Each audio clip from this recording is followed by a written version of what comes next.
I want to be very frank. This is the most complex and the most violent conflict in our times. Under the cover of darkness, dozens of U.S. Tomahawk cruise missiles fired into Syria from 2 Navy warships in the Mediterranean. Overnight, North Korea launched another ballistic missile into the Sea of Japan. This week's mid-range missile test, a sign of Pyongyang's growing strategic prowess. The world we live in right now seems frankly paralyzed in the face of the hell in Syria. Has drawn in many world powers, including Iran and Russia. With North Korea's unsettling ambitions and rhetoric rising, demand for these intelligence missions is high. It's a constant tempo. We're very busy all the time. In the last 10 years, we've been the busiest we've ever been in this airplane. No regional, no global power has the strength to solve it alone. We see many that have the attempt to worsen it by the day. This will only make the situation worse, not only for the Syrians, but also for the rest of the world. But in addition to that, we're in this unique situation of environmental crisis that is astounding. We stand at a critical point in our history. Already at the beginning of the year, we are facing the largest humanitarian crisis since the creation of the United Nations. A famine declaration by the World Food Program is very rare, and yet it's happened here. Now, the humanitarian crisis in South Sudan is escalating.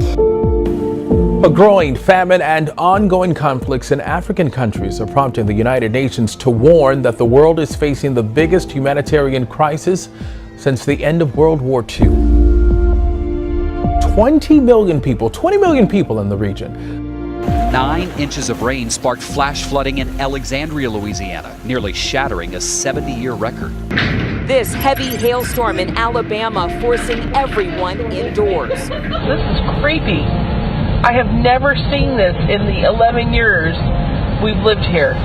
The big risk is that our generation is the last one that can address absolutely pivotal environmental threats on the planet.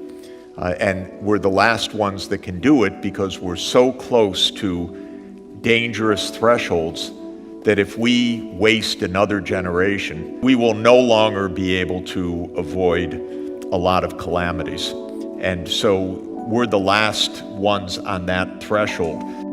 Peru is facing the most serious floods in the last 20 years. The streets of Mocoa, Colombia were consumed by a wall of water late Friday night. Heavy rain triggered the overflow of 3 rivers. The deluge was well out of the norm. Mocoa received the equivalent of 40% of its average monthly rainfall in just one night.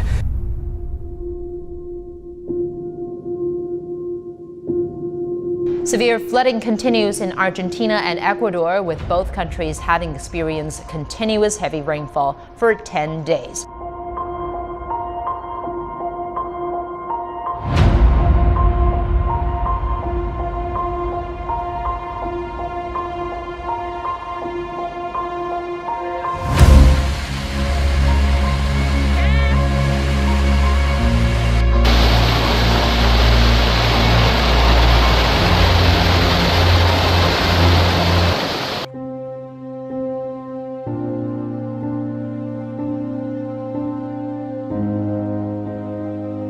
Evacuate the grounds. At the Masters Golf Tournament in Augusta, the severe weather caused the cancellation of Wednesday's par 3 contest for the first time ever. And it was just devastating. I had never seen nothing like this before.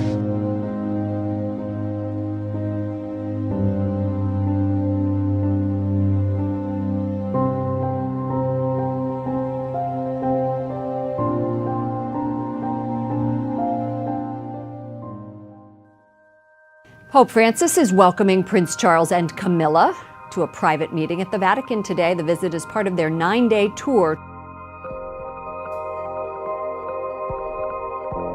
So I think focusing on what they had in common, focusing on peace.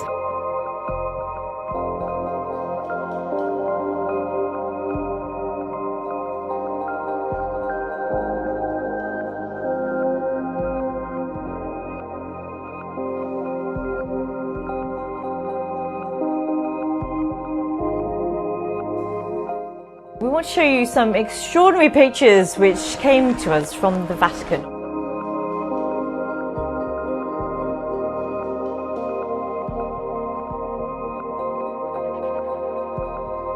And you can see, I'm not making this up. It comes, you might say, right out of the Pope's own mouth.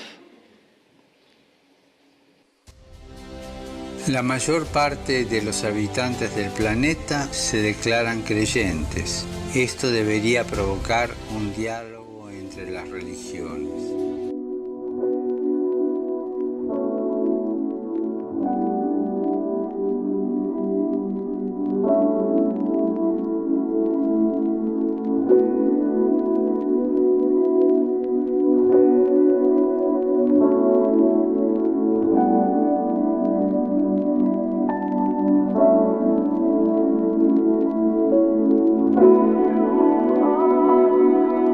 Within hours of Pope Benedict announcing that he was to resign, take a look at this. Lightning struck St. Peter's Basilica. En esta multitud, en este abanico de religiones, hay una sola certeza que tenemos para todos. Todos somos hijos de Dios.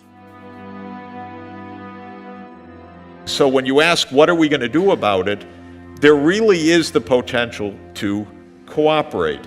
And how do you cooperate in a big, complicated world? Actually, it's interesting. There's no leader right now in the world. You know, there are more or less important people, President Xi Jinping or Donald Trump, of course, important, but they're not leading. There are wonderful people like my boss at the UN, Secretary General Antonio Guterres, but the UN Secretary General, he's got a unique institutional role, but he doesn't lead the world in any sense. He's not a conductor of the world orchestra. So there is no leader.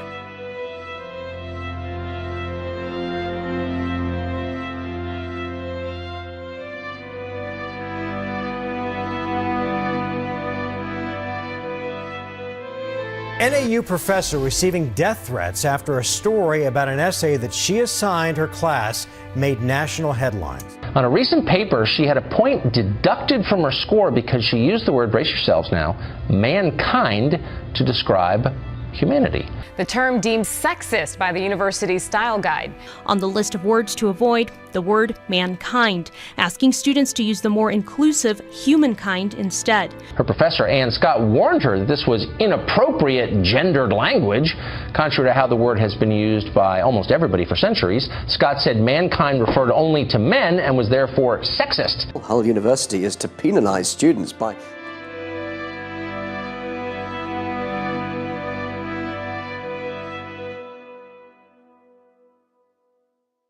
On the other hand, it can lead to, I think, blur and confusion. Language itself, which is symbolic, isn't it?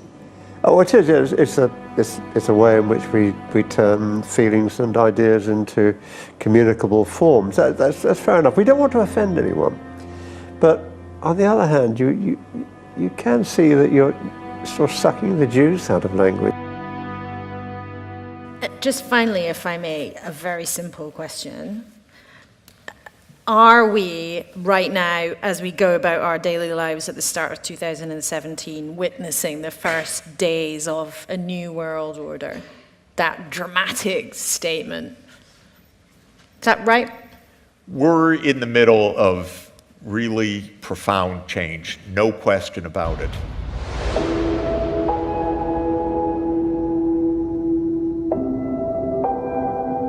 A Chinese engineer was so tired of his mom and friends asking him when he was going to settle down with somebody that he built and married his own robot. Yeah.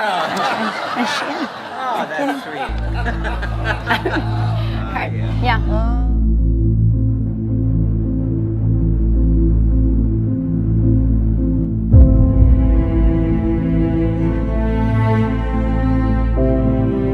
Yes, indeed. So let me ask you, would you let your employer, and our employer is Rogers, but would you let your employer, let's say, implant a microchip in you? Because one office in Sweden is doing just that. So the biggest benefit, I think, is convenience. But now some employees are actually getting microchipped. So, you know, you just go up, you just stand by the thing, and it works. Wave, yep. It was brilliant.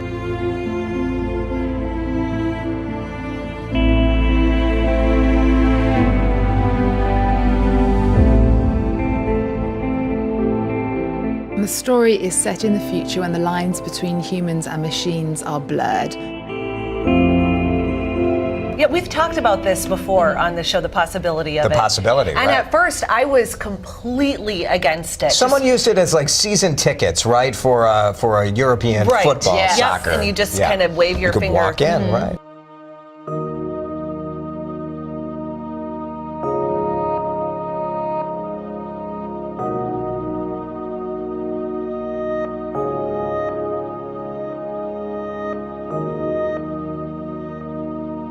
I started thinking about how things have changed in 40 years. When I was in college, nobody would have dreamed that we were all going to be taking photographs with one of these instead of one of these.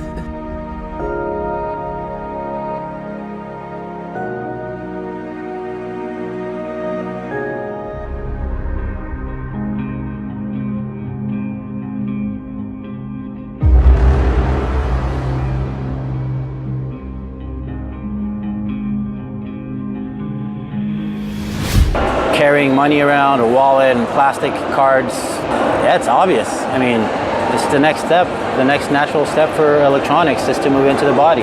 It does raise security and privacy concerns. Of course, the data generated by it lets the company know where you've been and what you've been doing. No baristas anymore, because that'll also be robots, but they will know from your iris scan that you want a double, triple caramel. It also has a new virtual assistant called Bixby and an iris scanner that lets users unlock their phones by looking at them. DNA is a valuable investigative tool. Fingerprints are a valuable investigative lead and tool. But what scares me is the FBI and the Department of Justice proactively trying to collect everybody's face. And then having a system with a network of cameras where if you go out in public, that too can be collected and then used in the wrong hands, nefarious hands, somebody in government misusing it. It does scare me. Are you aware of any other country that does this? We are seeing them more and more, drones watching down from the sky, and with few regulations. More like a toned-down version of what has become common in 21st century warfare, remotely controlled flying weaponry that kills. I am not a person who will give up privacy for safety. Not when the tool to enforce safety brings so many questions of its own. Connecticut state legislature is considering a bill to put a lethal airborne option in the hands of police. The proposal's sudden appearance has sent a shockwave through the state capitol. I didn't even know this bill was in existence. The Center for Medical Progress did the American people an incredible service by surreptitiously recording Planned Parenthood selling human body parts to the highest bidder. Is there any standard procedure for verifying signs of life? Well, the thing is, that doesn't go in a chart. I mean, the key is you need to pay attention to who's in the room, right? The release comes as its founder, David Daleiden, faces more than a dozen new felony charges in California. The California Attorney General has charged David Daleiden and Sandra Merritt. So instead of prosecuting Planned Parenthood for crimes against humanity, California is attempting to shoot the messenger by suggesting that these citizen journalists have no First Amendment rights. It's astounding, truly astounding. In this clip, Dr. Taylor describes the force needed when performing a DIG, a method of abortion that involves injecting a fetus with the drug digoxin. I have to tell you anecdotally, my biceps appreciate when the ditch works. Really? It's in the biceps when you're doing a DNA? It does not take me any longer to... And killing them, it is catastrophic. This is, in the big picture, this is part of the collapse of a civil society here. It's almost unbelievable to watch. Steph, thanks. But the initial attraction of this new religious system, Paul tells us, is basically, well, the way he phrases it is peace and safety. Where all Syrians will be able to live in peace and security. Paul would put it this way in 1 Thessalonians 5:3, that the message will be peace and safety. The word peace there literally means the end of war, the end of conflict. There will be harmony and unity and peace on earth and goodwill towards men. This will be the new utopian era. The word safety means there will be certainty, there will be stability, physical and economic security. These two things have powerful attractions to most people because we live in a broken, wounded, and violent world that's troubled with all sorts of ugly things. And the idea that one person can come on the scene and by almost a wave of a wand or divine caveat or just simply political muscle can make all of that ugliness go away and bring peace on earth. And most importantly, the word that Jesus used was deception and delusion.